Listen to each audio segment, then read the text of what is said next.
Fuji, please get rid of micro HDMI.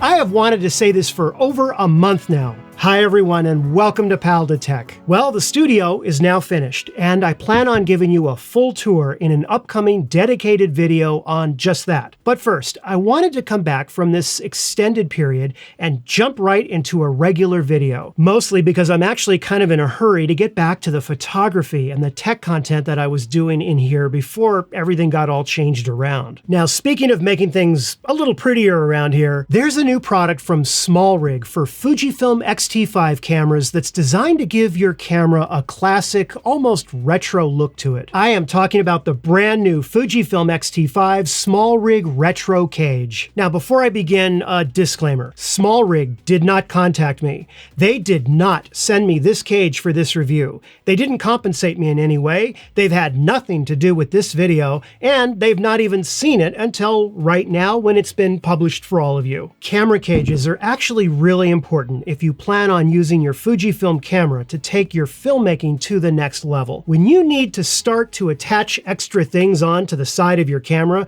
like say an external monitor, or perhaps a small light, or a sizable external microphone, you run into the issue of once you place your camera on a tripod, there really is only one other place on the camera to attach anything, and that is on the hot shoe mount on the top. And as I can tell you from past experience, the hot shoe mount on the top of any camera is very fragile, and it's meant to pretty much hold a flash, and that's about it. Certainly not a heavy external monitor with a battery attached to it. Not only that, but having a cage for your camera also allows you to attach a top handle, which is wonderful because you can then easily get low-angle video footage, which works particularly well on the X-T5 because of the tilt screen design. SmallRig, the maker of this cage, they've made camera cages before for Fujifilm cameras. And in fact, I have a few of them, and I must say they work very well. I like them a lot. However, let's get something really clear up front. This is a splurge, okay? This is the equivalent of putting rims on your car or adding leather seats to the back seat. You can certainly get away with the regular no-frills SmallRig black cage,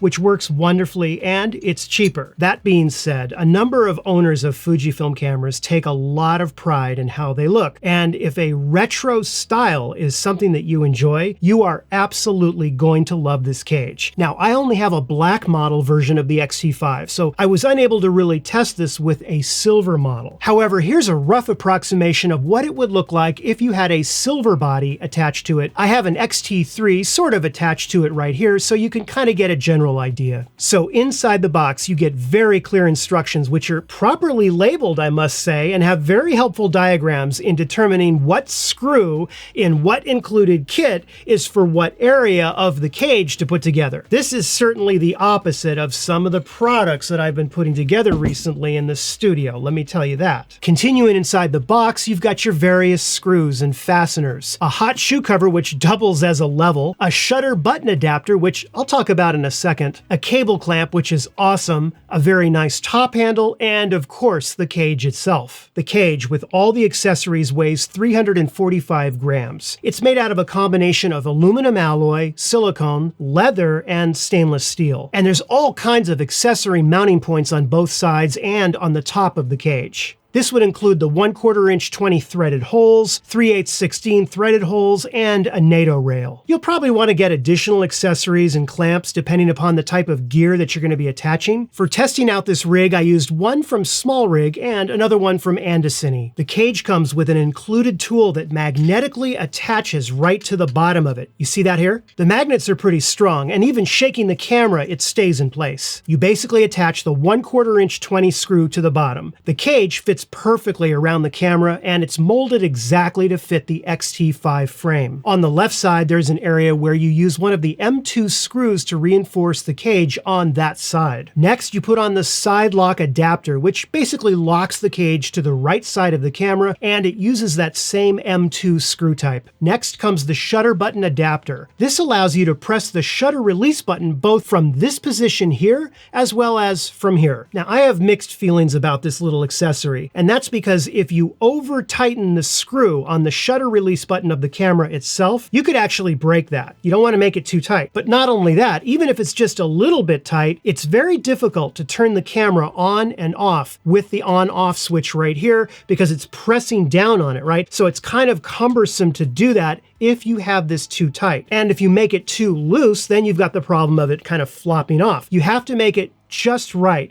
kind of a soft firm. And that way you can still turn the camera on and off, but not have to worry about the adapter moving or being too tight on there. And just to be clear, the gold adapter is just for aesthetic reasons. It's just there to look at and to be part of the overall design. You certainly don't need it, and you can use the cage without it. Now, the top handle is very easy to attach with the 2 reinforced screws on the bottom. It goes right in here and screws right here. You can also use the included Allen wrench to put it through sort of like this and then tighten it. That way the handle is not going anywhere. Now, there's also an HDMI cage clamp, which is something that I have really needed, as those micro HDMI connectors on cameras are horrible. And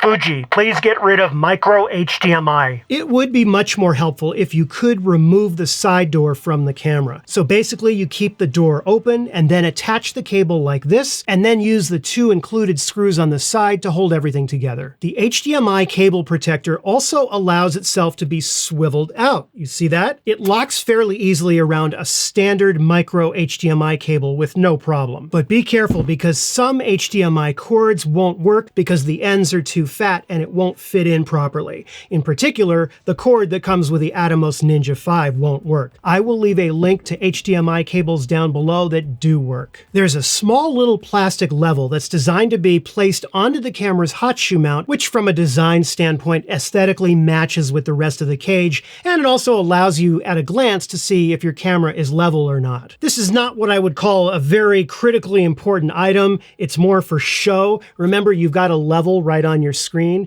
but it does look nice when it's combined with everything else. A big focus of this cage is presentation and appearance. So in thinking about the conclusion that I wanted to make for this cage for today's video, I'm put in a very difficult position than I normally am with products that I review. And that's because clearly this cage is designed also as a piece of artwork. They even list the designer's name right on their product page. And so how do you factor that in whether or not you should recommend a product? Some of you may love this retro style and think that this is the most beautiful cage you've ever seen on a Fujifilm or any other camera. Others may not care about it one way or the other. Either way, one thing is absolutely certain. A cage like this is definitely meant as sort of a flex if you're out and about with other photographers. But the bottom line is this. To me, a camera cage is sort of like a utility truck. It's meant to be sturdy, it's meant to do a specific job well, and definitely take a beating as you're, out and about shooting with your camera. And that's because the camera cage, in effect, acts as a protector for the camera. So for example, while I absolutely love the look of the leather included in the cage, it is very easy to scratch. Have a look at this right here, which I did just with my thumbnail. Of course, it's just as easy to fix the scratch by rubbing it right out of the leather, and that's typical when you include leather on some part of a build of a product like this. And going back to what I said earlier, it's a matter of having a beautiful piece of artwork versus getting an extra mount or being able to have a little bit of budget left over for something else. But because I didn't want to end this video without at least giving a recommendation,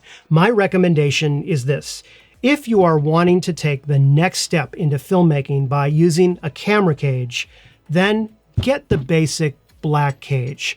Learn how to use a cage properly, what accessories you really need, and so forth. And that will give you a bit of money left over in case you forgot something or you want to add something else. Many Fujifilm camera users are definitely style aware, and they love that classic retro film look and feel, right? And the design of this cage may be the exact thing you're looking for. In which case I say, go forward and enjoy how awesome this looks. Well, as I said in the beginning of this video, it is great to be back here. We have a lot to unpack about this new studio, what's in store for the Pal to Tech channel for this year, and lots of other great content. So stay tuned next week for all new Fujifilm and education videos, Capture One videos, tech coverage, and much more. I also live stream every other Friday as well. In the meantime, thank you so much for watching. I really hope you found the video helpful or at least entertaining.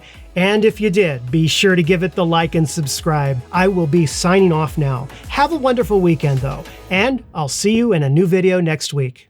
Take care.